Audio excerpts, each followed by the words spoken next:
I dobrodošli ljudi u novi video. Da malo približim sebe, jel ne treba? Da ipak se vidi kako budem razvlačila jufku. Idemo da pravimo zeljanicu. Nešto mi je prahnula zeljanica, a Jadijan voli, usput Jozgjur voli. Imala sam malo zelja pa sam potkuhala 2 jufke pa da sad rasučem to. Tako da, hajde kontam da snimim i to ako bude valjalo, odnosno ako vi sada ovo gledate, to znači da su se jufke dobro razvukle. A ako ne gledate, to znači da nisam ni stavila video na YouTube, nije ništa valjalo. Od toga zavisi, da vidimo kako sam ih potkuhala. Ne izgledaju loše ovako na prvi pogled, malo sam ih stavila i u frižider da se stvrdnu. Pa vidit ćemo kako će se sad sukat, hajde da vidimo. Ne znam ni ja. Nekad mi super jufke ispadnu, nekad vala ne bi ni najgorem neprijatelju onako potkuhala. Jufke nisu stvarno bile loše, lijepo sam ih razvukla, nije ono 100% super, ali 90% super. Gledam nešto sebe na ovom snimku i vidim ovu grbu na leđima, pa kad bi nju ispravila, tačno bi se preporodila. Šta vi mislite?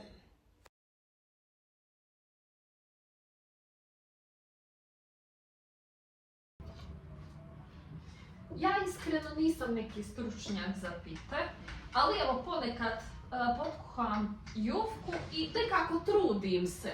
Ako ništa, trudim se da napravim.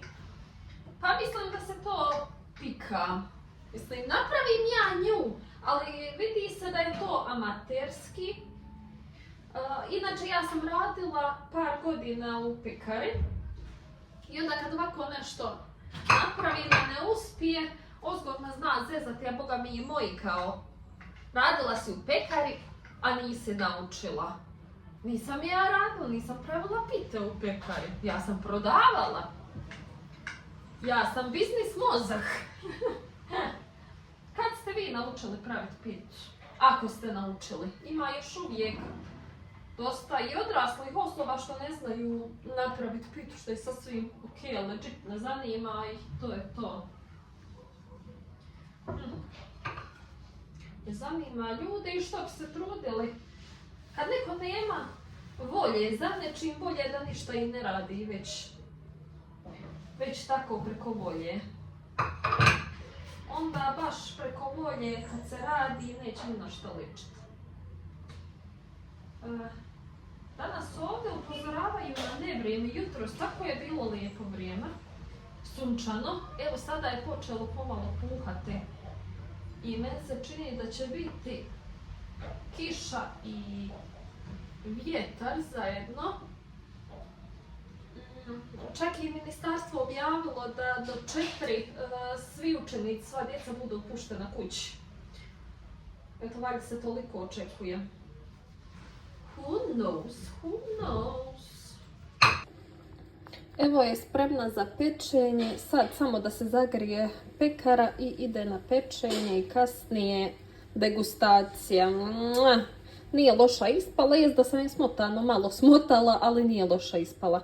A ovo je domaće neko maslo koje mi je sve krva dala.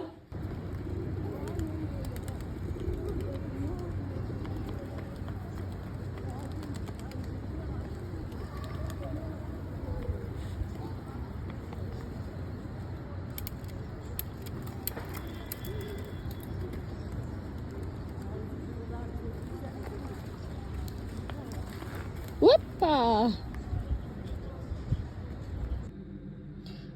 I dobrodošli u jedan novi brzi recept za neki, hajmo reći, desert. Ne bih rekla da je ovo turski desert, mada me pripremom i svime podsjeća kao da je turski. Ovo se nekako pravi godinama u mojoj porodici, mi smo već navikli na ovaj desert. Ne samo moja porodica i generalno ono mjesto gdje sam ja odrasla i gdje sam se rodila. Pišite mi u komentarima ako vam je poznat ovaj desert i pišite mi kako vam se čini. Uglavnom, želim da vam predstavim ovo jer je stvarno jednostavno za napraviti i prvo jednostavno je, a i ukusno i taman za ove nekako zimske dane. Šta je ovo ovdje? Ovo su višnje, izvadila sam košpice, špice, višanja. Sada ću dodati šećer i otprilike litar vode i stavit ću to na vatru da se kuha. Znači, dodajemo šećer u ovo. Ja imam ovako u ovom šećerluku koliko imam šećera. Otprilike ovdje su 3, 4, možda 5 kašika, tako da ću sve to sasuti. Ovdje vi možete proizvoljno šećera, pošto su ove višnje u pitanju. One su malo kiselije, pa možete i više šećera ukoliko volite malo slađe. Daj, ja i ne volim, meni odgovara kad naiđem na višnju pa mi ono malo, nije ljutkasto, već mi je ono malo od višnje sok onaj bude, pa ja ovi, mušica mi se neka, iš mi iz kadra, ovo nije moj ljubimac.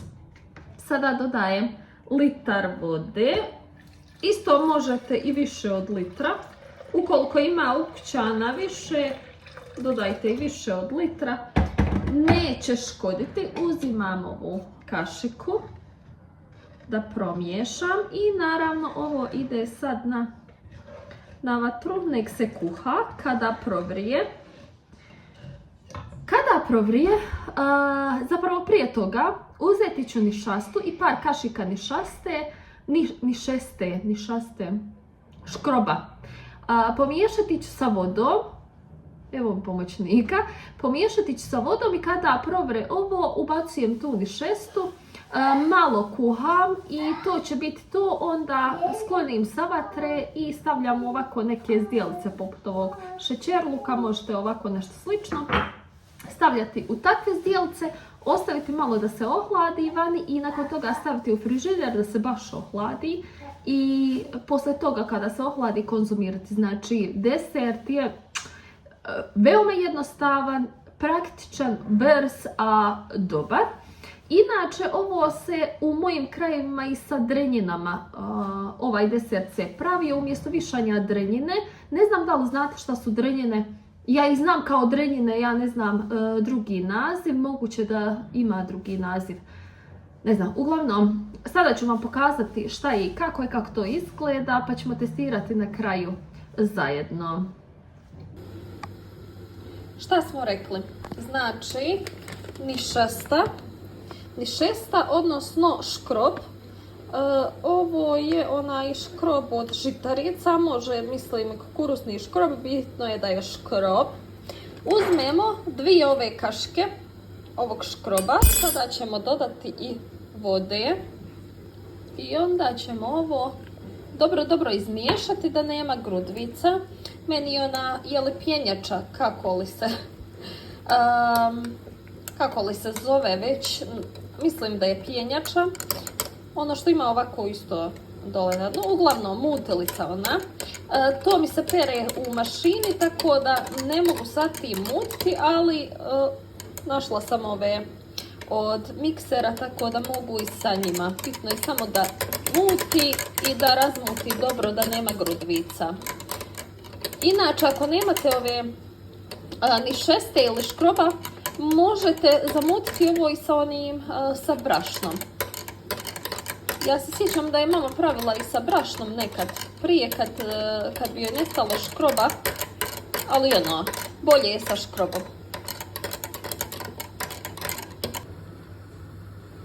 Jedno 5-10 minuta sam pustila da se ovo malo ukuha, da onaj šećer uđe u ove višnje i sve. Tako da ću sad da sručim ovaj škrob što sam zamutila. Evo ga. Ok, idemo da ovo izručimo. Pa da nastavimo kuhati. Opa. Malo ću ovako da... Samo da mi ne pukne.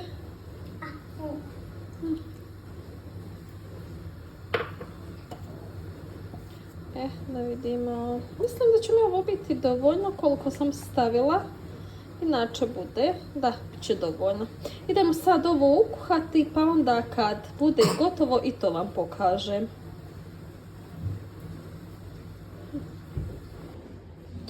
Evo ga, gotovo je. Znači ovako izgleda, ono još izgleda vodeno. Sada ćemo ovo staviti, preručiti u ove zdjelice ili bilo šta koje posudice koje imate. Servirajte u njih, pustite da se ohladi i ovo neće biti vodenasto, već će biti kao ono žele stvrdnuto. Vidjet ćete kad budemo degustirali. Malo sad para pa mi zaparava zamagli kamera. Hajmo sad da serviramo. Sačekaj, Dijane. Ovo ću servirati u ovo.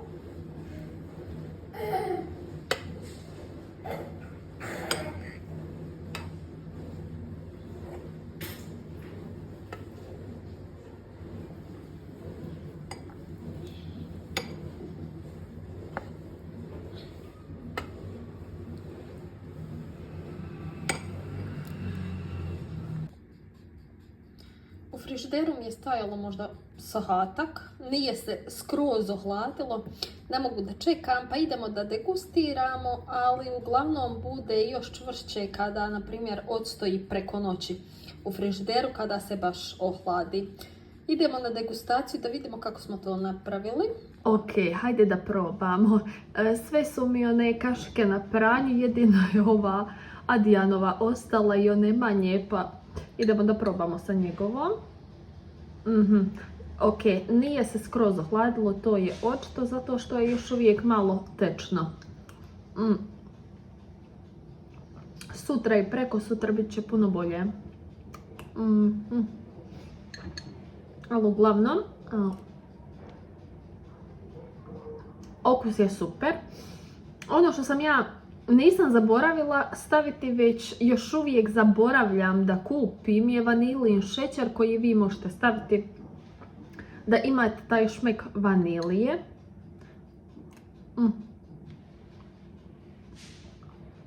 Neću ovo sve pojesti.